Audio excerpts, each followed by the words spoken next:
Friends, இன்னைக்கு பார்த்தீங்கன்னா left over vegetables வச்சு ஒரு வெஜிடபிள்ஸ் பராத்தா மாதிரி பண்ண போறேன். அது எப்படின்னு காட்டுறேன். இதுக்கு பார்த்தீங்கன்னா சப்பாத்தி மாவில் பார்த்தீங்கன்னா இந்த புதினா லீவ்ஸ் எல்லாம் போட்டிருக்கேன். புதினா லீவ்ஸை நல்லா ஸ்மாஷ் பண்ணி போட்டிருக்கேன். அதே மாதிரி பார்த்தீங்கன்னா இங்கே பார்க்கும்போதே தெரியும் உங்களுக்கு கலர்ஃபுல்லாக இருக்கும். இந்த மாதிரி ரெட் சில்லி ஃப்ளேக்ஸ் எல்லாம் போட்டிருக்கேன்.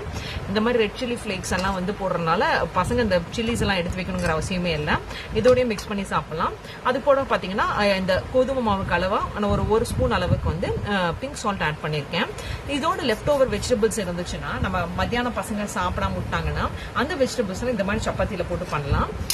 இல்லைன்னா நீங்க வெஜிடபிள் சப்பாத்தி மாதிரி பசங்களுக்கு ஹெல்த்தியா கொடுக்கணும்னா நீங்க இந்த மாதிரி ஆனியனையும் பீன்ஸ் கேரட்டையும் போட்டு வதக்கி அல்லது கேபேஜ் எல்லாம் கூட கேப்சிகம் எல்லாம் போட்டு பண்ணலாம். பட் எங்கிட்ட இப்ப இருக்கிற வெஜிடபிள்ஸ் வச்சு நான் பண்ணியிருக்கேன்.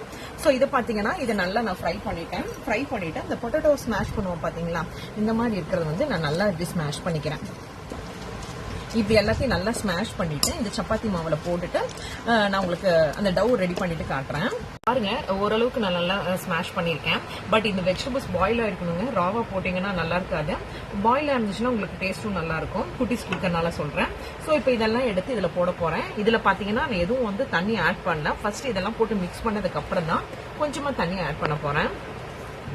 இப்போ இது எல்லாத்தையும் எடுத்து இதெல்லாம் மிக்ஸ் பண்ணிக்கிறேன்.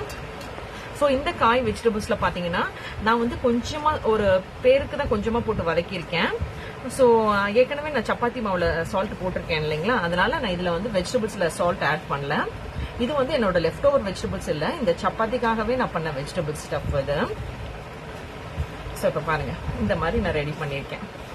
ஏன்னா இந்த காயில் இருக்கிற தண்ணி எல்லாம் இருக்கும் இல்லைங்களா, அதனால நான் வந்து இதுல எதுவும் நான் ஆட் பண்ணல. ஸோ இதில் பார்த்தீங்கன்னா நான் எந்த மசாலா ஐட்டமும் ஆட் பண்ணல. வெறும் புதினாவும் ஆனியன் தென் வெஜிடபிள்ஸ் மட்டும்தான் போட்டிருக்கேன். Then salt then as usual wheat flour. So இதெல்லாம் தான் போட்டிருக்கேன். இப்போ பாருங்க, இப்போ இதெல்லாம் போட்டு நல்லா மிக்ஸ் பண்ணிட்டேன். காரத்துக்கு ரெட் சில்லி போட்டிருக்கேன். ஸோ இப்போ இதெல்லாம் போட்டு மிக்ஸ் பண்ணதுக்கு அப்புறம் தேவையான அளவு தண்ணிங்க. இப்போ பார்த்தீங்கன்னா இந்த மாதிரி ஒரு லஸ்ஸி கிளாஸ் அளவில் கொஞ்சமா தண்ணி எடுத்துக்கிறேன். இதுக்கு எவ்வளவு தண்ணி கரெக்டான அளவுங்கிறதையும் நான் சொல்றேன் உங்களுக்கு. இது கிட்டத்தட்ட பாத்தீங்கன்னா ஒரு 3 கரண்டி மாவு போட்டிருக்கேன். ஸோ இப்போ இது எல்லாத்தையும் போட்டு நல்லா மிக்ஸ் பண்ணிக்கோங்க. அங்கங்க வேற செதறதுக்கு வீடியோ எடுக்கும்போது ஸோ கலர்ஃபுல்லா இருக்கும் உங்களுக்கு பார்க்கறதுக்கே. வீட்டில் குட்டீஸ் எல்லாம் இருந்துச்சுன்னா இந்த மாதிரி கலர்ஃபுல்லா பண்ணி கொடுத்தா அவங்களும் விரும்பி சாப்பிடுவாங்க. உப்பு மட்டும் கரெக்டா பார்த்துக்கோங்க. இதுக்கு நீங்க மேல இது வந்து ரைத்தா மாதிரி கூட பண்ணி சாப்பிடலாம், சூப்பரா இருக்கும். ஸோ இந்த மாதிரி பண்ணி கொடுத்தா கலர்ஃபுல்லா இருக்குன்னு கண்டிப்பா குட்டீஸும் என்ஜாய் பண்ணி சாப்பிடுவாங்க. தண்ணி அளவு மட்டும் உங்களுக்கு கரெக்டா எக்ஸாக்டா சொல்றேன். இதை மிக்ஸ் பண்ணிட்டு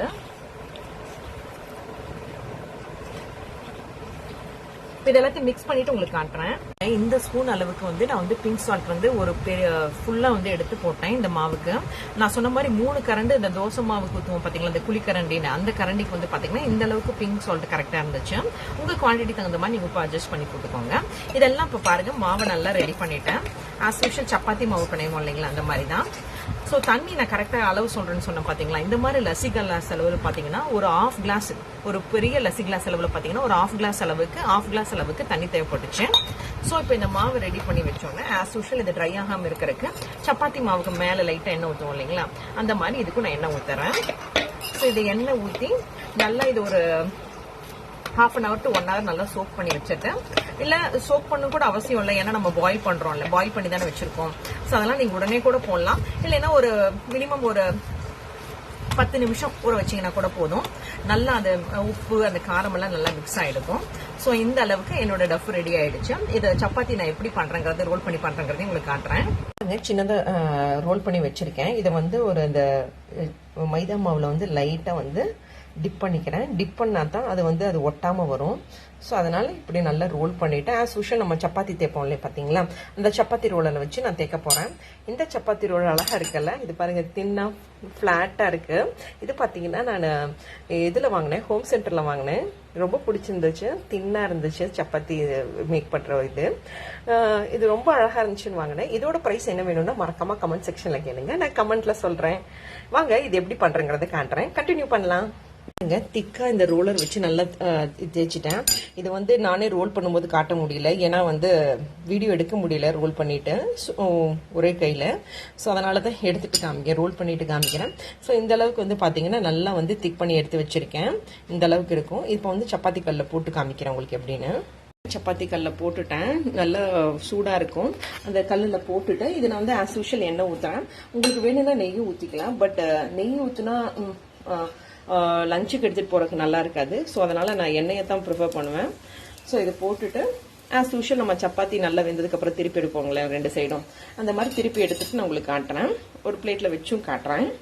பாருங்க, சூப்பராக ரெடி ஆயிடுச்சு என்னோட இந்த வெஜிடபிள் பராத்தா. இப்போ பாருங்களேன், ஒரு சைடு திருப்பி போடும்போது காட்ட முடியல, ஏன்னா வேலைக்கு போகிற அவசரத்தில் தான். ஸோ இப்போ பாருங்க, இது சூப்பராக வெந்து ரெடி ஆயிடுச்சு. இப்போ இது ஒரு பிளேட்டில் வச்சு நான் டேஸ்ட் பண்ண போகிறேன். அது உங்களுக்கும் காட்டுறேன்.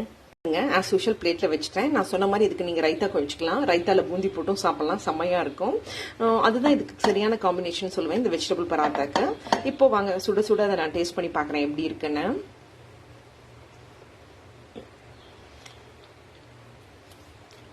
வா, சும்மா சொல்லக்கூடாதுங்க, உப்பு காரம் உரப்பா இருந்தது நான் இந்த டவ் ரெடி பண்ணும்போது. பட் இப்போ கரெக்டாக கச்சிதமா இருக்கு. நீங்களும் இதை ட்ரை பண்ணி பாருங்க ஃப்ரெண்ட்ஸ். தேங்க்யூ.